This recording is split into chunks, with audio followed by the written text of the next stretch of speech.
अस्सलाम वालेकुम दोस्तों, बहुत बहुत मुबारक हो ऐसे सेक्युलरिज्म के अलमबरदार लोगों के लिए जो हमेशा सेक्युलरिज्म का परचम थामने के चक्कर में गुलू कर जाते और मजलिस इत्तेहादुल मुस्लिमीन यानी असदुद्दीन ओवैसी के मुखालिफ में जहर उगलना शुरू कर देते हैं। मुबारक हो उन सारे लोगों के लिए जो लोग महाराष्ट्र की सियासत में अपनी रुचि रखते हैं। दोस्तों मुबारक हो शिंदे गुट को, जिन्होंने पहले शिवसेना को तोड़ा, उसके बाद बीजेपी के साथ सरकार बनाई, अब कामयाबी हासिल कर ली है। अजित पवार डिप्टी सीएम बन गए, शरद पवार के भतीजे या यूं कहे राष्ट्रवादी कांग्रेस पार्टी बीजेपी में शामिल हो गई। मसला और सवाल ये, क्या राष्ट्रवादी कांग्रेस पार्टी यानी एनसीपी जो है वो मुकम्मल तरीके से शिंदे और उद्धव की तरह यानी शिवसेना की तरह आपस में बटेगी और तकरार होने के कारण पार्टी बिखर जाएगी? दोस्तों बता दें आपको कि फिलहाल ट्रिपल इंजन की सरकार बन गई है महाराष्ट्र में। एनसीपी, शिंदे गुट और उसके बाद हम अगर बात करें तो बीजेपी। तो जहां शिंदे गुट की बात करें तो अब पवार यानी कि अजित गुट भी कहे तो कम नहीं हो सकता। अजित पवार ने एनसीपी पार्टी को तोड़ करके 37 विधायकों का समर्थन लेकर के और जो है बीजेपी के साथ सरकार में चले गए और डिप्टी सीएम का शपथ भी ले लिए और साथ में 3 और मंत्री शपथ लिए।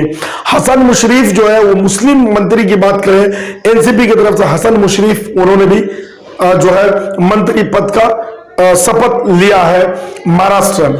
दोस्तों सोचने समझने वाली बात है, जो लोग इलेक्शन के टाइम में बंदूक की पूरी नाल को भर करके मजलिस इत्तेहादुल मुस्लिमीन की तरफ तान देते हैं और ये कहते हैं कि बीजेपी का एजेंट है, बीजेपी को फायदा देना है, आप जिताइए एनसीपी को, आप जिताइए कांग्रेस को, आप जिताइए इसको। पहली बात तो यह कि महाराष्ट्र की सियासत में जो है शिवसेना के साथ मिलकर के इन लोगों ने सरकार बनाई। शिवसेना जिन्होंने बाबरी मस्जिद तोड़ी, जो हमेशा मुस्लिम विरोधी में रहे, मुसलमानों के खिलाफ रहे, उनके साथ सरकार बनाई। उसके बाद जब उद्धव गुट को तोड़ा, बीजेपी के साथ उद्धव की शिंदे गुट की सरकार बनी, फिर ये लोग मोर्चा बनाए, विपक्ष एकता को इकट्ठा किए। एनसीपी भी था उसमें, कांग्रेस भी था, टीएमसी भी था, आम आदमी पार्टी, बहुत सारी पार्टियां थी। अब लेकिन दोस्तों सबका जो है नजर खुल करके सामने आ रहा है।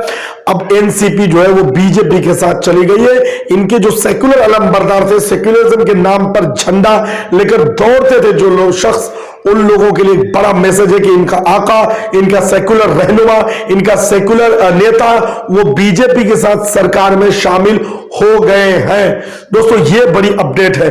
बता दो कि विपक्ष एकता की बात करने वाले सारे विपक्ष के नेता जब इकट्ठा हुए, लेकिन आप जानते यूसीसी पर यानी यूनिफॉर्म सिविल कोड पर एक लॉ लाया जा रहा है कि एक देश में कानून होगा, केंद्र सरकार की तरफ से इसको लाया जा रहा है, लेकिन फिलहाल बहुमत भी नहीं है केंद्र सरकार पर, केंद्र सरकार के पास रूल के हिसाब से। लेकिन कहते हैं दोस्तों बिल पेश करने से पहले यूसीसी का आम आदमी पार्टी ने पूरी तरह से समर्थन किया है और शिंदे गुट उद्धव गुट जो है उन्होंने भी इसका समर्थन किया है। तो जो लोग लिबरल सेकुलर लोग हैं, अपने आप को सेकुलर के अलमबरदार समझते हैं, तो बड़ा मैसेज है उन लोगों के लिए। सोचिए समझिए कि वक्त कैसा आ गया है, कौन किसके साथ सियासत में सरकार में जाएगा ये कहना बहुत ही मुश्किल हो जाएगा, क्योंकि दोस्तों लगातार ऐसी घटनाएं देश की राजनीति से निकल करके आती रही है।